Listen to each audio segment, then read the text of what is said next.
First, I want to thank our fans. It sure felt like more than, I don't know what the total number was, but felt like a lot of fans out there, and I thought the crowd noise was helpful. The temperature was certainly helpful. I know that was much cooler than last week. The atmosphere was a lot better. So I know our players enjoy that. Top 10 matchup and an opportunity to get better.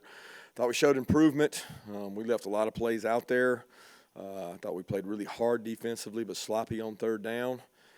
I thought offensively, when we play clean, meaning we don't have a busted assignment, a penalty, or somebody doesn't know what they're doing, we do well. But we can go backwards as quick as we can go forwards offensively, and we probably left more out there.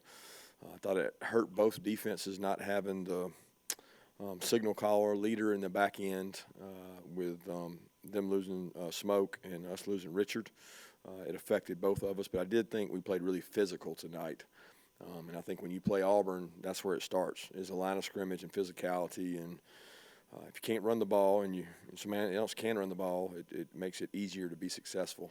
And I was really proud of Stetson and the way he handled things, very composed. And he probably had some balls he wished he could have back.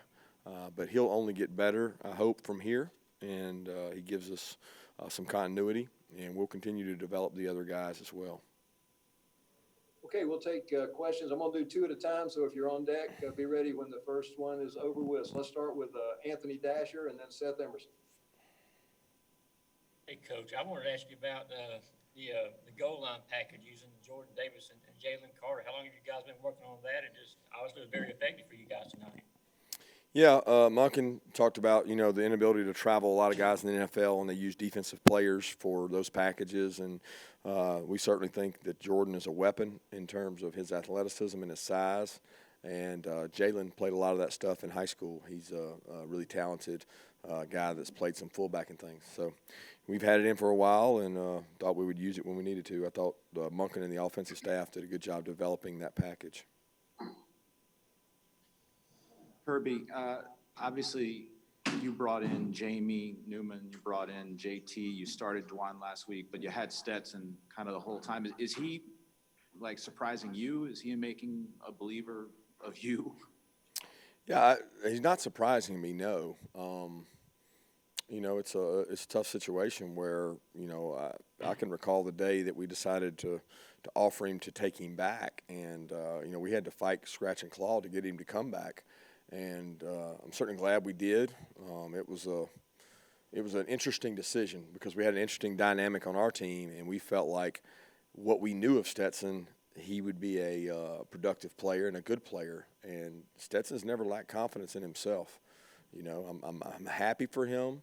I want to temper that enthusiasm that he knows he's got to get better. People around him played well, and that's important for Stetson. But he did a good job of understanding what we wanted to do in the game plan, and he executed that really well. So I was very proud of him. He studied really hard this week. The cumulative effect of the number of reps he took last year, I don't think we can ever measure that. I think you have to take that into consideration when you're talking about JT, Carson Beck, and Dwan, who are all talented in their own right. I mean, they're talented football players. But Stetson taking every single rep with the twos the entire year last year has an effect. And I know it's not the same offense, but it's the same defenses. It's the same preparation. It's just a different word. And he did a good job of managing those things. And we'll continue to develop him as well as the other guys. Let's go to Mark Weiser and then Jake Rowe. Kirby, you talked a lot about Auburn's wide receivers this week, but even without Richard LeCount, losing him in the first half, you guys obviously limit them to no touchdowns and not much in the passing game. Just your thoughts on how they held up the secondary. I thought they did a good job. I thought we made some plays on 50-50 balls, and then we lost some 50-50 balls. But when you play against a quarterback like Bo and skill level like Seth and Schwartz and some of those guys, it makes it tough because eventually you're going to be one-on-one.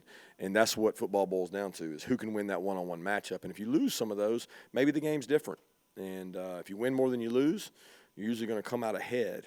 And Bo made some unbelievable throws and some unbelievable scrambles to keep them alive. I thought he did some really good things.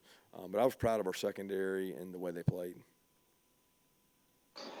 Kirby, when you look at that game, I mean, I think James Cook came off with an injury. I'm not sure if Warren McClendon did or not, but can you offer an update on those guys and as well as Stetson? I know he kind of had a banged up hand or something like that.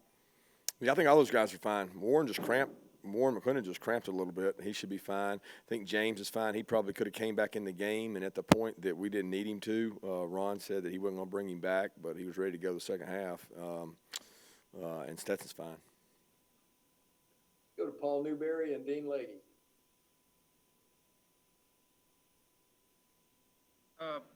Coach, you say, obviously nobody has a locked up starting job.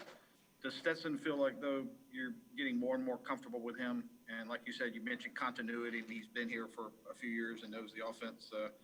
How comfortable and confident are you in him, holding this job for a while? Yeah, he continues to prepare the way he has and execute the way he has, and the offense functions around him. That's certainly the plan. I mean, we think that right now he's the guy, and he's done a good job preparing. He did a good job preparing this week. He used the people around him. He understands what we're trying to do. He's been part of a very similar offense for several years. Kirby, it seems that Auburn just never could get rolling offensively. Were you satisfied with how off-kilter Bo was most of the night, and was that because of the blitzing, or was that other stuff y'all were showing? I don't know. I didn't think we finished well. I thought we had, I don't know, I would be guessing 4 or 5 missed sacks. Just couldn't get him on the ground. I think that credit to his athleticism, because we got some pretty good athletes out there that couldn't get him on the ground. But I was pleased with the way we finished, obviously with 6 points in the production, but we left a lot of third downs. We don't usually give up a lot of third downs. We've been good on getting off the field on third down, and 7 of 16 is not we don't meet our goal. And so we know that first drive of the second half was not up to our standard. Let's go to Mike Griffith and then Chip Towers. Yeah, Kirby, can you give us some insight into what went on this week as far as getting your team focused and recalibrated? I know there was a lot of newness on that offense and some new staff members. How were you able to get this team settled down and focused like this quickly for Auburn? We didn't do anything different than we did for Arkansas. I mean, we practiced on Monday, Tuesday, Wednesday, Thursday, Friday. We prepared. We went through our normal routine. I think they had one more game under their belt. That probably helped. We executed at a higher level, which we didn't do against Arkansas. But we didn't do anything else. It was not like a magic speech or a motivational everybody. I mean, it wasn't there. The men in that room trust the men in that room, and they trust the coaches, and they listen to us. And we told them last week, it's never as good as it seems, and it's never as bad as it seems. But everybody now wants to make it really bad last week and really good now. And guess what? It's probably somewhere in the middle. Yeah, Kirby, how much do you attribute the good play of the offense to the offensive line in particular? It seemed like a much cleaner effort than a week ago. Well, I don't know. They were terrible last week, so something must have just happened. I mean, the Wizard of Oz came and saw them and gave them all courage and ability, and they played better. They were the same guys. I mean, it's not any different. I attribute it to the fact that we didn't have a ton of penalties, although we had too many, and we didn't turn the ball over. It's not rocket science. Let's go to William Newland and then Brandon Sudge.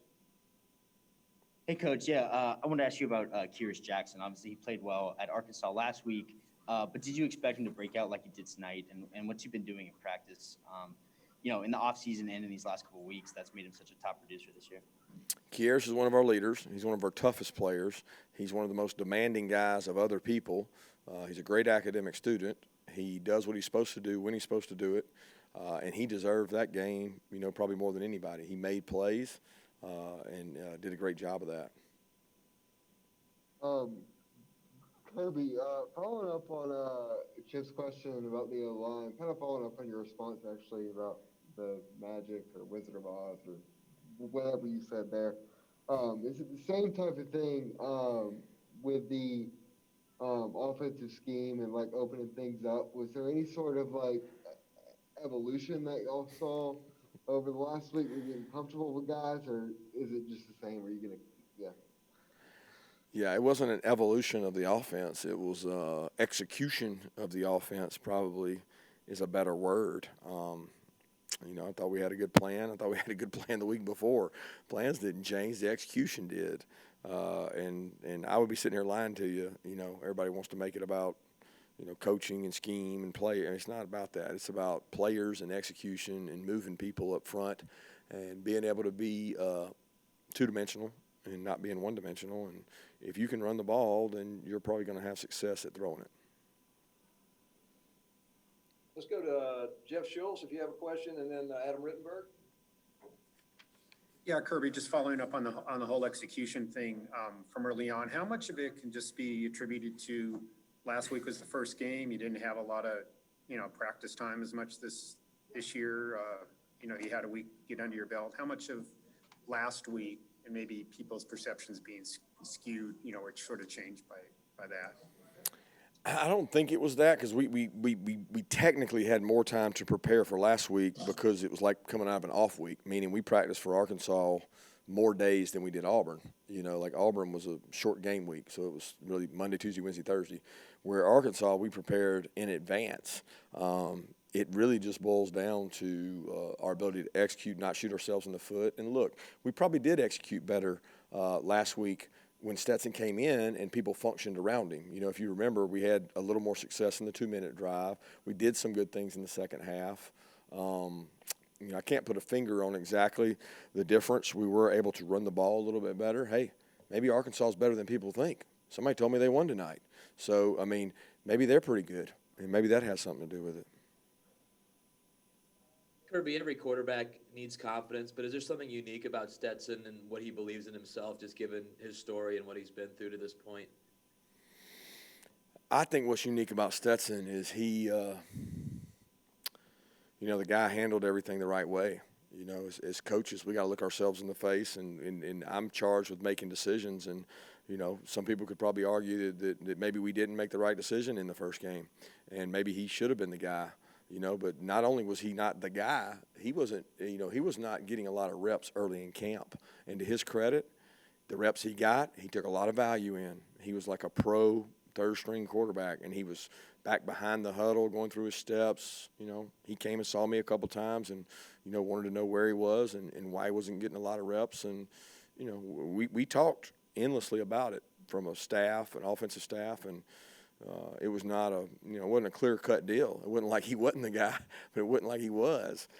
All he did was, a lot of scrimmages, he moved the ball with the threes, and it's hard to measure that because you can discount it to being with the threes, and he didn't get a lot of opportunities. And to be honest with you, he didn't cry, pout, leave, transfer, do anything, have his parents call. He didn't do any of that. He just kept working and working and working, and then when he got an opportunity, he took advantage of it. But let's make no mistake about it. Stetson has to get better, and we have to get better. I have to get better. We have to get better as an organization to move on because we've got a gauntlet of a schedule. So he's not, one of these kids that thinks he's arrived. He's going to be right back in there working, getting ready for the next game next week. So Chuck Culpepper and then Dennis Dodd, if you have a question.